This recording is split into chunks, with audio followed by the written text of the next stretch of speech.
kita break tadi, Bung Eros Jarot menitipkan pertanyaan kepada 5 calon anggota legislatif kita. Dari 3 fungsi DPR yang nanti mereka emban kalau mereka terpilih, apa mimpi besar mereka di antara fungsi-fungsi ini? Bung Andre dulu. Oke. Mas Eros, selamat malam Mas Eros. Salam. Kalau saya jalan ke Jawa Barat, tuh saya yang di bayangan saya adalah kampung-kampung yang indah, pohon-pohon semua. Di bayangan saya kalau saya duduk, revitalisasi lahan pedesaan. Kemudian dikembangkan sesuai dengan perekonomian desa yang berbasis industri tapi kekeluargaan, Mas. Dari situ, revitalisasi budaya. Kenapa budaya? Karena kita harus menganut cara-cara berbudaya untuk mengembalikan fungsi-fungsi lahan kita, baik itu pertanian, perkebunan, apa saja yang budaya Indonesia. Ya, dari itu apa yang akan dipakai, misalnya anggaran atau legislasi atau pengawasan? Anggaran, Mas. Anggaran untuk menguatkan perekonomian desa. Oke. Tapi Anda di pusat kan? Itu kan pemerintah daerah juga ada. Bagaimana sinkronisasi itu dilakukan? Jadi kita mengajukan kepada daerah untuk berapa besar yang kalian butuhkan dari setiap-tiap daerah. Apa saja yang kalian butuhkan untuk memperkuat ekonomi pedesaan. Oke. Dari situ kita usung, kita giring, kita bawa dan kita berikan yang penguatan ekonomi pedesaan berbasis industri yang kekeluargaan tadi, Mas. Baik. Mbak Kamel. Selamat malam. Idola saya, maestro, pencipta lagu yang luar biasa ini. Saya juga muridnya Slamet Raharjo di sanggarnya yang di Tanah Abang. Luar biasa, artinya ini Kamel akan menjawabnya. Begini, Bang, di antara 3 tadi, Bang, Kamel akan fokus ke pengawasan, Bang. Kenapa? Karena undang-undang kita the best, keren, udah semua menurut Kamel itu udah bagus aturannya. Tetapi sampai ke bawah-bawah nggak masuk, Bang. Artinya tidak jalan. Tidak jalan. Ibaratnya keran, Bang, dikocorkan di atas, Bang, sampai ke bawah cuman tis. Karena tidak adanya pengawasan, Bang. Untuk itu saya secara personal, Kamelia Panduwinata Lubis, apabila jadi nanti, saya akan turun mengawasi yang semut itu, Bang. Supaya gajah-gajah tadi, kan kalau semut itu adalah masyarakat. Selama ini, saya bicara tentang atlet ya, Bang. Tidak, katanya akan masuk kerja. Kalau misalnya nanti membanggakan Indonesia, tapi kenyataannya nonsen, Bang. Untuk seniman, kalau lagunya tenar di mana-mana, tapi dia tidak punya apa-apa, Bang. Karena karya ciptanya dicuri dan sebagainya. Untuk itu saya akan mendengar, apabila tidak perlu disurati kepada Ibu Dewan yang terhormat. Apabila saya mendengar, saya akan turun dan mengawasinya dan akan membantu semut itu untuk bisa melawan gajah. Itu, Bang. Baik, silakan. Mas Eros, selamat malam. Saya kalau berhasil pergi ke DPR ada 2 tupoksi yang ingin betul menjadi mimpi saya. Pertama ada di legislasi, yang kedua ada kaitannya sedikit itu di pengawasan. Budgeting mungkin saya tempatkan di tempat yang terakhir. Saya ada beberapa alasan dan reasonnya. Dari 174 negara yang ada di dunia, itu ada cara untuk mengukur tingkat kebersaingan manusia, disebut dengan Human Development Index.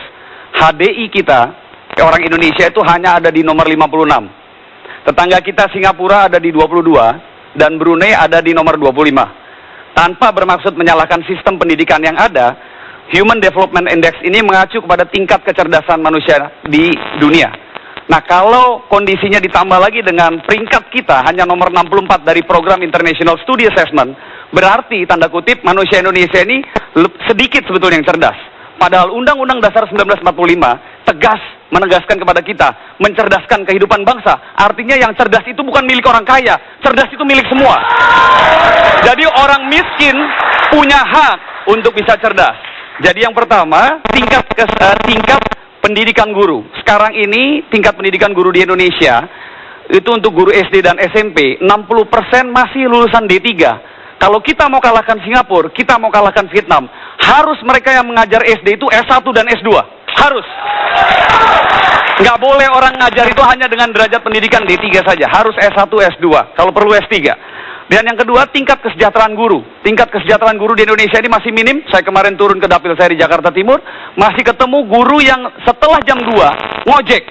Saya tanya alasannya apa? Karena saya guru honorer, tidak diangkat setelah 5 tahun, pendapatan saya hanya 500.000. Bagaimana guru yang sambil ngojek bisa menghasilkan manusia yang cerdas? Nggak mungkin. Yang ketiga, tingkatkan kualitas infrastruktur sekolah. Data yang saya miliki sekarang 30.000 bangunan sekolah itu diperbaiki dan ada yang ambruk. Dan sekarang yang lebih menyedihkan lagi, kita melihat di Jakarta ada tempat untuk menempatkan bus yang disebut dengan Transjakarta. Artinya kita tidak disiplin pada saat kita mendesain gedung sekolah. Kenapa sekarang berakhir hanya menjadi tempat parkir bus? Gitu. Dan yang keempat adalah meningkatkan tingkat kebersaingan murid-murid Indonesia di luar negeri yang bisa ikut Olimpiade Fisika. Itu hanya anak-anak orang kaya. Anak di Jayawijaya, anak di Papua itu yang harus berangkat untuk bisa ikut kualitas Olimpiade. Baik. Silakan, Mel. Oke. Untuk kebetulan ini juga pas banget yang ditanyakan Mas Jarod, selamat malam. Jadi banyak sekali keresahan dari para petani, yaitu adalah untuk di pengawasan. Jadi kita udah ada undang-undang pertanian tentang misalnya contoh pupuk organik, itu udah ada harga eceran tertinggi. Tapi ternyata saya tanya, tahu nggak sih gitu ya, harga eceran tertinggi itu berapa? Mereka tidak tahu. Berarti kan di sini anggaran sudah ada, undang-undang sudah ada, tapi tidak ada informasi seperti itu. Jadi memang bisa dibilang memang harus ada pengawasan situ. Nanti harusnya apabila kita di sana, kita memang harus turun langsung ke sana untuk langsung memecahi masalah ini gitu ya. Harus ditindaklanjuti maksud saya. Juga ngomong-ngomong infrastruktur juga, kebetulan di Cianjur sendiri ada masalah dengan infrastruktur juga. Jadi pertanian memang sudah bagus contoh di Cianjur Selatan. Tapi paling nggak kan harus ada kesinambungan. Jadi infrastruktur baik, ini mesti ada pengawasan. Mungkin ini ada di komisi, harusnya komisi 5 ya untuk infrastruktur. Undang-undang yang mendukung pertanian misalnya, Kenapa? apa yang akan Anda perbaiki dari situ? Kan ada legislasi, ada anggaran, ada pengawasan. Ya. Misalnya di undang-undang misalnya. Apa yang akan Anda perbaiki dari undang-undang yang menunjang sektor pertanian? Sebenarnya undang-undang itu bagus banget, Mas. Sudah sempurna. Udah semua saya sudah lihat sudah baik gitu ya. Tapi balik lagi, Mas. Semua sudah tahu petani seperti apa. Tapi pengawasan ini yang masih kurang. Menurut saya itu. Itu Baik. yang diminta dari para petani. Itu hati rakyat yang bisa saya bacakan seperti Silakan. itu. Iya, terima kasih Mas Jarod. Jadi kalau menurut saya, tadi saya sependapat juga dengan Mas Charles, karena memang saya targetnya adalah di Komisi 10. Bagaimana caranya dari fungsi legislasi, fungsi budgeting, dan juga fungsi pengawasan tersebut, itu bisa menghasilkan kesenjangan antara pendidikan di daerah dan pendidikan di Jakarta. Artinya sekarang itu, dari fungsi pengawasan tersebut, kita ingin budgeting Kementerian Pendidikan itu fokus kepada kesenjangan tersebut. Jadi bukan hanya yang di kota saja yang diperhatikan atau kelompok tertentu yang mendapatkan dana bantuan dan lain sebagainya, karena yang saya dapatkan laporan dari lapangan, banyak sekali dana BOS yang tidak sampai kepada sekolahnya. Mungkin sampai ke sekolahnya, tapi tidak digunakan dengan baik. Nah, artinya fungsi pengawasan di sini paling penting, karena produk undang-undang yang ada itu sudah sangat baik sekali. Gitu. Baik, kalau boleh saya komentar ya. Saya kasih tip, mau nggak? Ya. Gini, saya dengar tadi, rasanya kok cukup kredibel dan nggak ada alasan buat saya untuk merendahkan kalian. Ya, satu. Yang kedua, jangan-jangan justru sistem dan budaya politik kita yang belum bisa mengadopsi kalian. Jadi popularitas itu ternyata menjadi fatsun number 1, ya. Jadi biarkanlah anjing menggonggong, kafilah harus tak berlalu. Fight, karena saya yakin you are deserve, ya.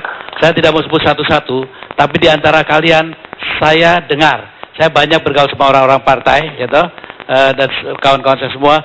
Di antara kalian ada yang jauh lebih bagus daripada mereka. Amin. Allah Akbar. Dua kandidat akan kembali sesaat lagi, tetaplah bersama kami. Baik.